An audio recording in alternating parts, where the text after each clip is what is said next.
Kuzampo. Welcome to Bhutan e-learning program.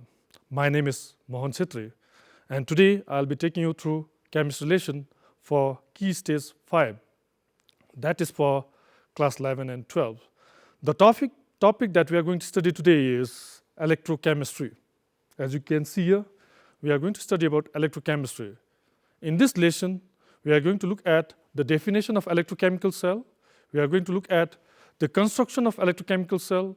We are also going to look at the working of electrochemical cell. Then we'll look at what's electrode potential and how we determine electrode potential of any given electrode. These are some areas which we'll be covering in this lesson. Now, by the end of this lesson, students will be able to define galvanic cell, construct a galvanic cell, write the half cell reaction and net cell reaction, and finally explain the functions of salt bridge. Now, what is galvanic cell? So galvanic cell is a device which converts chemical energy into electrical energy, Any device that converts chemical energy into electrical energy is known as galvanic cell. For example,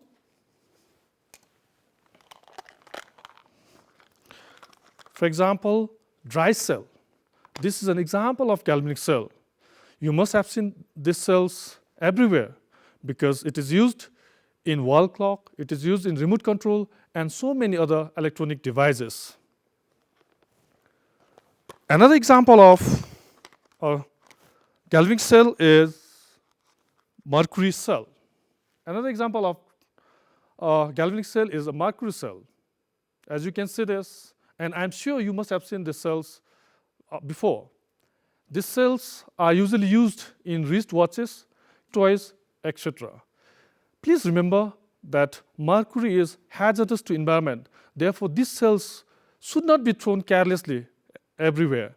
They should be disposed properly after used. Once it is dead, they should be disposed properly or they should be recycled.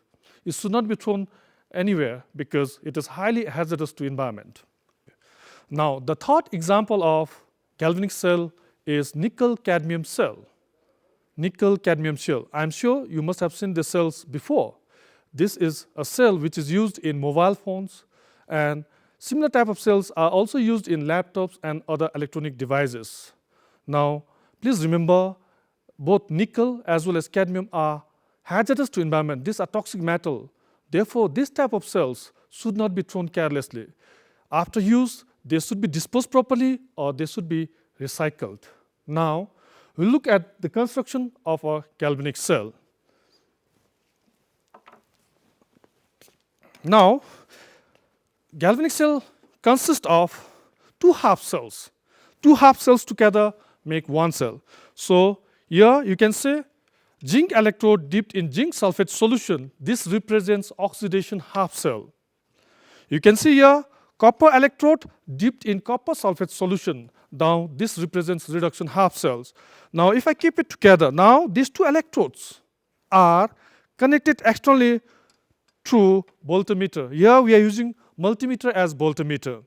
Now when I put this together, yet the circuit is not complete because we have not used salt bridge. The two half cells should be connected with the salt bridge.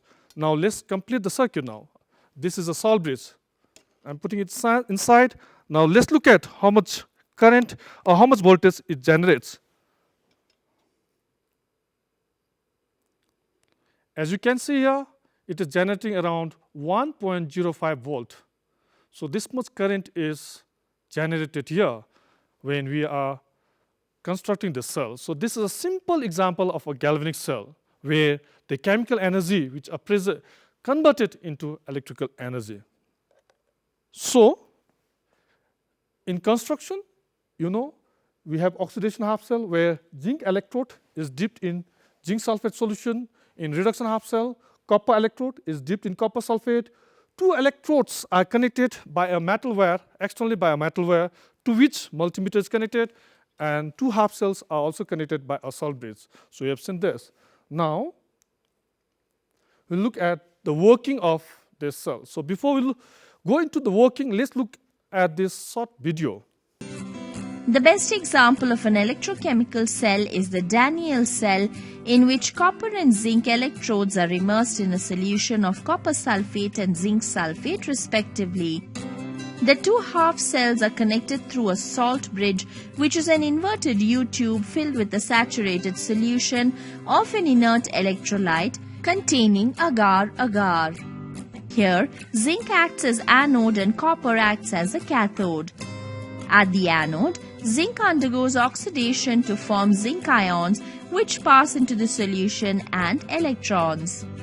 If the two electrodes are connected using an external wire, the electrons produced by the oxidation of zinc travel through the wire and enter into the copper cathode, where they reduce the copper ions present in the solution and form copper atom, which are deposited at the cathode. You must have enjoyed this video, and after going through this video, you must have understood the working of a simple galvanic cell. Now, as you can see the diagram on the left-hand side, where you have zinc electrode dipped in zinc sulfate, copper electrode dipped in copper sulfate. These two cells represent each half cell, oxidation half cell, reduction half cell. You can see those two electrodes connected. Now, what happens here? You can see there, in oxidation half cell, zinc is coming out as zinc ion and entering the solution as zinc ion, leaving behind two electrons. Those two electrons are then flowing through external circuit and coming to reduction half cell. In reduction half cell, copper ion from the solution goes towards the cathode, accepts that two electrons, and it gets deposited as copper metal. You can see the equation which is given just below. Zinc is becoming zinc ion and depositing two electrons on the electrodes. So oxidation is taking place. Therefore, that electrode, zinc electrode, is known as anode. Anode is an electrode where oxidation takes place. And since more and more zincs are coming out, the size of anode will keep on decreasing with time. And one more important thing, anode is negatively charged. It is negative charged because as zinc ion comes out and enters the solution as zinc ion, electrons are deposited at the electrode. Therefore, it makes this electrode negatively charged. Now, as you have seen, that electrons comes to cathode, where copper ion comes and gets deposited at the cathode. Now, because more and more copper gets deposited at the cathode, the size of cathode will keep on increasing with time. It will keep on increasing with time, and the blue color of copper sulfate also will become lighter and lighter with time because more and more copper will be consumed by that. Here you can see copper is accepting two electrons, therefore it is undergoing reduction. Any electrode that undergoes reduction is known as cathode. Any electrode that undergoes reduction is known as cathode. Now, oxidation half cell. In oxidation half cell, what happens? Metal will come out as metal ion and enter the solution. In this case, we have taken zinc, so you can see zinc enters the solution as zinc ion, depositing two electrons at the electrode. And you can see the definition of anode there. Anode is an electrode where oxidation takes place. Anode is negative charged electrode. I have already explained why it is negatively charged. Now, size of anode decreases with time. Again, I have explained that earlier because as more and more zinc comes out, the size of zinc electrode will become thinner and thinner. You can see here, it has become so thin, I can just bend it. After using for some time, it has become thinner and thinner because more and more zincs are coming out. Now, reduction half cell. We are talking about this half cell, reduction half cell. In reduction half cell, metal ions from the solution move towards the cathode, accept electron, and gets deposited as neutral metal. So let me use this board to explain you this one. So here, metal ion will move towards electrode and gets deposited as neutral metal. So copper ion, which is coming from aqueous solution, is accepting two electrons which is coming from there and then getting deposited as copper. Therefore, you can see reduction takes place because it is gaining electrons, and Cathode is an electrode where reduction occurs. Any electrode where reduction occurs are known as cathode. The net cell reaction is zinc is getting converted into zinc ion, whereas copper ion is getting reduced into copper. So it is a redox reaction because you can see oxidation and reduction is taking place simultaneously. Oxidation of zinc is taking place, at the same time reduction of copper is taking place.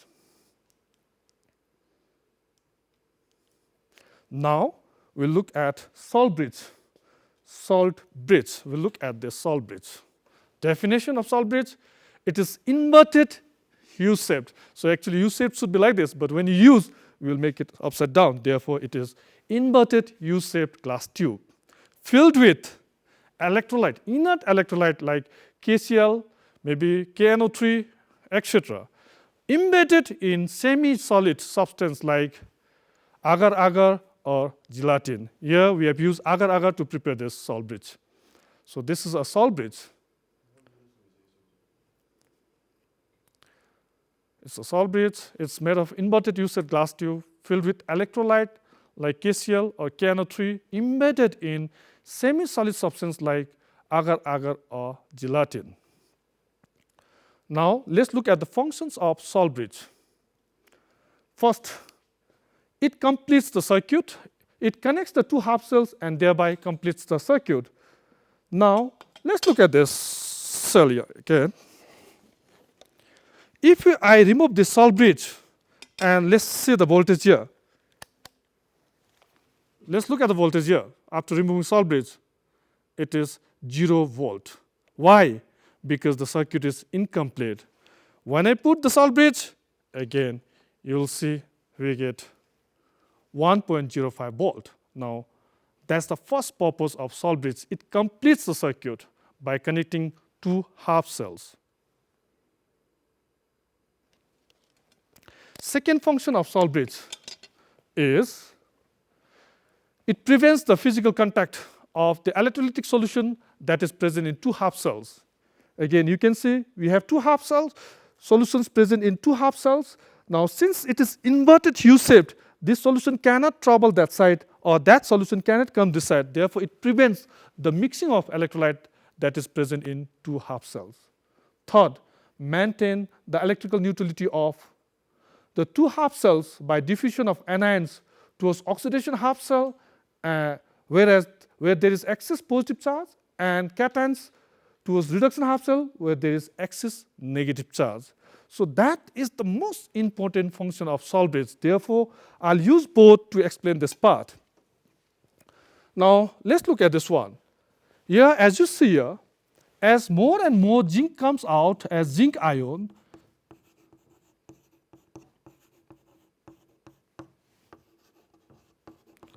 the solution gets saturated with zinc ion. Therefore, oxidation half cell will be positively charged.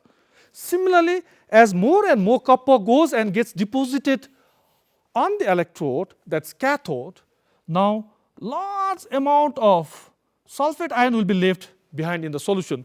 Therefore, this cell, reduction half cell, will become negatively charged. So therefore, as we know that inside the salt bridge we have cation and anion, so cation will come towards reduction half cell where there is excess negative charge and neutralize that. Similarly, anions will move towards oxidation half cell where there is excess positive charge and neutralize that cell. Therefore, it plays a very important role in maintaining the electrical neutrality of two half cell, oxidation half cell and reduction half cell, by diffusion of cations and anions which is present inside the salt bridge.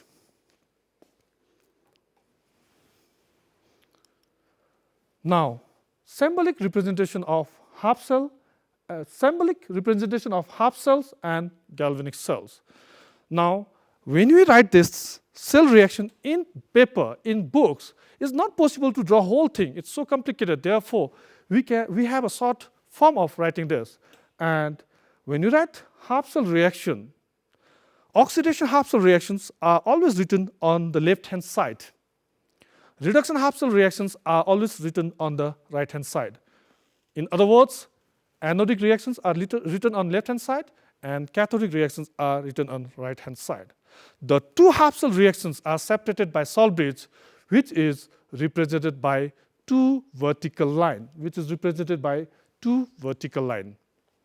Now metal and its ions are separated by single vertical line.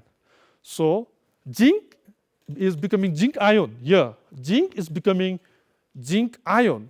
Therefore, it is separated by single vertical line. Salt bridge. Now we have reduction half cell where copper ion is getting reduced to neutral copper metal. Now we have one activity here. Please look at this question. Activity number 1.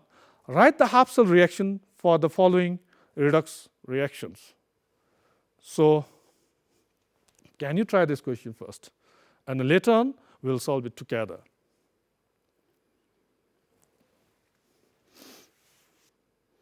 I'm sure by now you must have tried, and then many of you must have got the answer. Let's check your answer with mine and then see whether you got the correct answer. Now, first question is copper solid plus 2 silver ion is copper gets oxidized to copper ion, and then silver ion is reduced to neutral silver metal. So to write this half cell reaction, we know what's happening. Oxidation.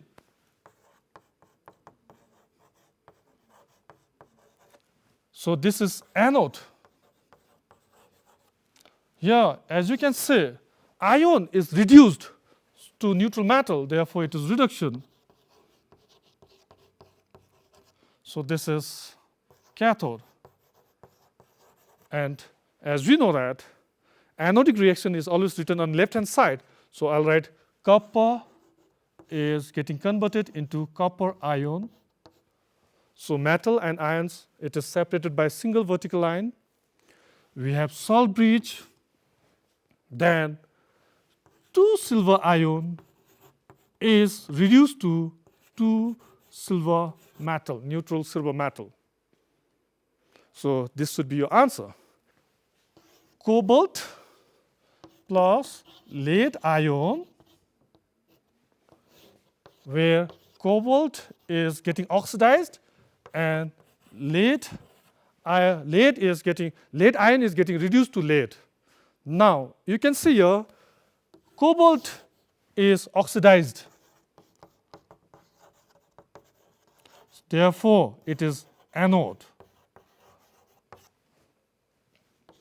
Lead is reduced.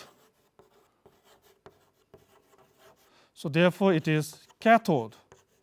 So the rule says that anodic reaction should be written on left hand side.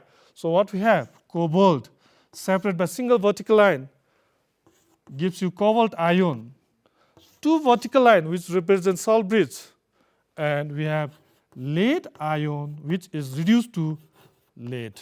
So this will be your answer. I'm sure you got correct answer. Again, you can compare your answer with mine. Now, writing net cell reaction.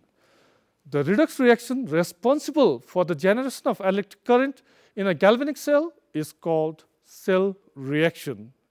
As you can see in galvanic cell, zinc is oxidized to zinc ion and 2 electrons are produced. Similarly, copper accepts that 2 electrons and gets reduced to copper, neutral copper metal. So when you look at that net reaction, you can see that whatever electron that is produced in first step is consumed in second step. So this electron gets cancelled. Therefore, on the reactant side, we are left with zinc with copper ion, and on the product side, we are left with zinc ion and copper. So this is a net cell reaction. Now, again, there is another activity, that is activity 2. Using the same concept, can you answer these 2 questions? Take your time and try this. Try answering these 2 questions.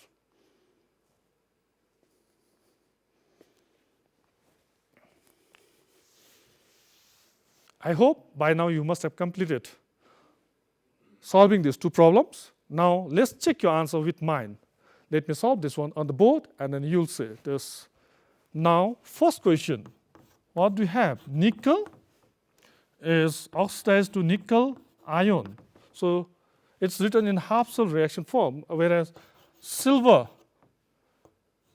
is reduced to silver ion is reduced to silver. So I'll write 2 to neutralize it. Balance this equation. I'm writing 2 there. So now I can balance this equation this way. Nickel is becoming nickel ion by loss of 2 electrons. Similarly, 2 silver ions is getting converted to 2 silver. How does it get converted? That means it is getting reduced. How? By gaining 2 electrons. Now, we know that whatever electron is produced in first step is consumed in second step. So these 2 electrons gets cancelled. So now let's look at the net reaction. So we have nickel on reactant side and then 2 silver metal, which is giving us nickel ion plus 2 silver. So as you can see, in net cell reaction, what's happening? Nickel is getting oxidized to nickel ion, whereas silver ion is getting reduced to silver. The electron that is produced during the oxidation of nickel is consumed during the reduction of silver. Second one, please use same concept and check your answer for second question. Now, another topic that we are going to look at, subtopic that we are going to look at in this lesson is electrode potential. By definition, the potential difference between a metal and a solution containing its own ions in equilibrium is called electrode potential or of that metal or electrode. So now let me take one half cell here.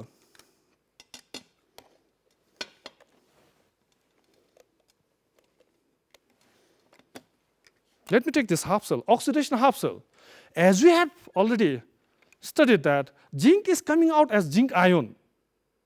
Therefore, this solution is filled with zinc ion. And as zinc ion is coming out, electrons are getting deposited at the electrode. Therefore, this electrode is negative charge.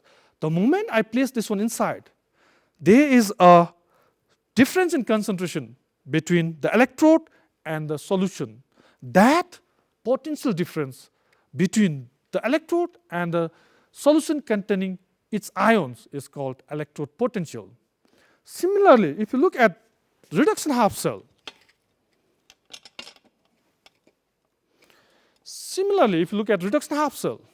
what has happened here?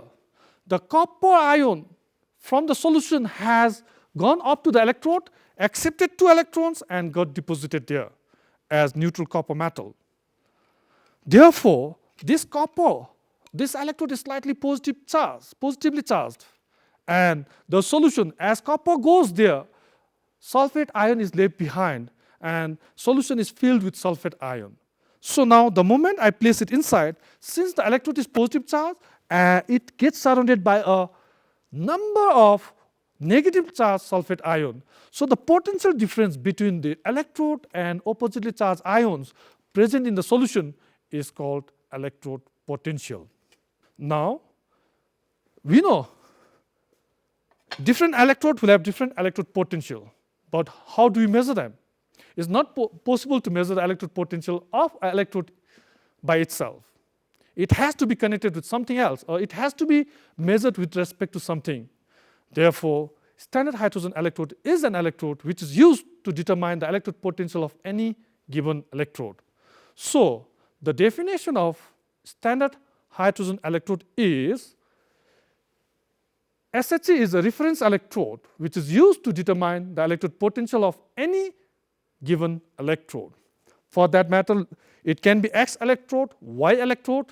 C, standard hydrogen electrode will behave as one half cell, and the given electrode will behave as another half cell. When you connect them, whatever voltage you get there, that will be the electrode potential of that particular electrode. Standard hydrogen electrode, that is SHE. Let us learn about standard hydrogen electrode and standard electrode potential. The SHG consists of platinum wire that is connected to a PT surface in contact with an aqueous solution containing 1 mH plus in equilibrium with H2 gas at a pressure of 1 atmosphere. Let's take a look and see what happens at the standard hydrogen electrode. In this hydrogen electrode, hydrogen gas is bubbled around a platinum electrode. In the molecular view, the PT surface catalyzes the oxidation of hydrogen molecules to protons or the reduction of protons to hydrogen gas. At the electrode, hydrogen gas can either be oxidized to form hydrogen ions or hydrogen ions can be reduced to form hydrogen gas. Hence, two reactions are possible at the electrode. Oxidation. H2 gives 2H plus 2E minus. Reduction. 2H plus 2E minus gives H2. This reaction is assigned a standard electrode potential E of 0.00 volt and serves as reference. As you remember, two half cells complete a voltaic cell. Let's take a close look. Here on the left, we have zinc half cell and on the right, we have standard hydrogen electrode. The electrons are moving from zinc electrode to hydrogen electrode. So, zinc is being oxidized. The voltmeter shows that the standard cell potential of a galvanic cell consists of a SHE and a Zn by Zn2 plus couple is E cell is equal to 0.76 volt. Because the zinc electrode in this cell dissolves spontaneously to form Zn2 plus aqueous ions, while H plus aqueous ions are reduced to H2 at the platinum surface. The standard electrode potential of Zn2 plus by Zn couple is minus 0.76 volt. Now, let's look at standard electrode potential. Please don't get confused between standard electrode potential and electrode potential. Standard electrode potential, it is a potential difference between standard hydrogen electrode and given electrode which is in standard state. Now, when we say standard state here, we mean to say that the concentration of solution should be 1 molar, temperature should be 298 Kelvin, and pressure should be 1 atm. So, if a given half cell fulfills this criteria and if it is connected to C, then whatever voltage we get there, that will be the standard electrode potential of that given electrode. So, again, now only the difference is, let me just explain here. So, this is our C. So, we can take any electrode, let's say this electrode is electrode X, any electrode, provided it fulfills all the conditions such as the concentration should be 1 molar. Concentration of solution should be 1 molar. Similarly, the temperature should be 298 Kelvin and pressure should be 1 atm. Then, once we measure whatever voltage we get here will be the standard EMF of that electrode, standard electrode potential of that given electrode. Now, if you take any electrode, for that matter, if you take zinc, if you take copper, all electrodes will have two types of electrode potential: standard oxidation electrode potential and standard reduction electrode potential. So, it will have two values, oxidation potential value as well as reduction potential value. Even though a given electrode will have two values, standard reduction potential value is taken as standard electrode potential value as per the recommendation of IUPAC. So, any given electrode will have two types of electrode potential: oxidation electrode potential and reduction electrode potential. For example, if I take this zinc, it will have standard oxidation potential as well as standard reduction potential. If I take copper, it will also have standard oxidation potential value as well as standard reduction potential value. So if you take any electrode, they will have two types of electrode potential value. Even though metal has two types of electrode potential value, standard reduction potential value is considered as standard electrode potential as per the recommendation of IUPAC, UPAC. So any given electrode will have both oxidation potential value and standard reduction potential value, but according to UPAC convention, standard reduction potential value is taken as standard electrode potential. Now, standard electrode potential value can be converted into reduction potential value. Similarly, standard reduction potential value can be converted into standard oxidation potential value by reversing the sign. So we can easily convert oxidation potential value into reduction potential value by reversing the sign. And if it is reduction potential value, then we can convert it into oxidation potential value.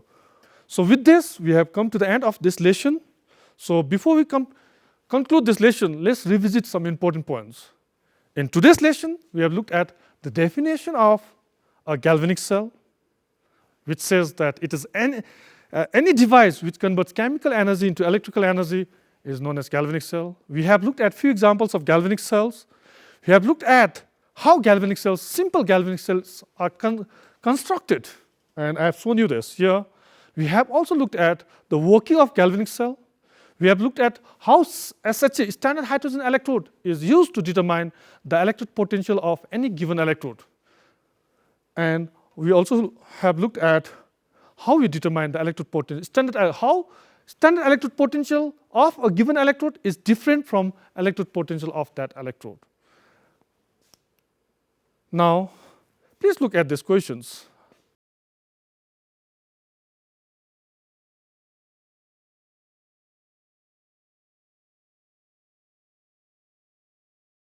Hope you have enjoyed today's lesson. I'll see you in next lesson. Thank you and have a great day.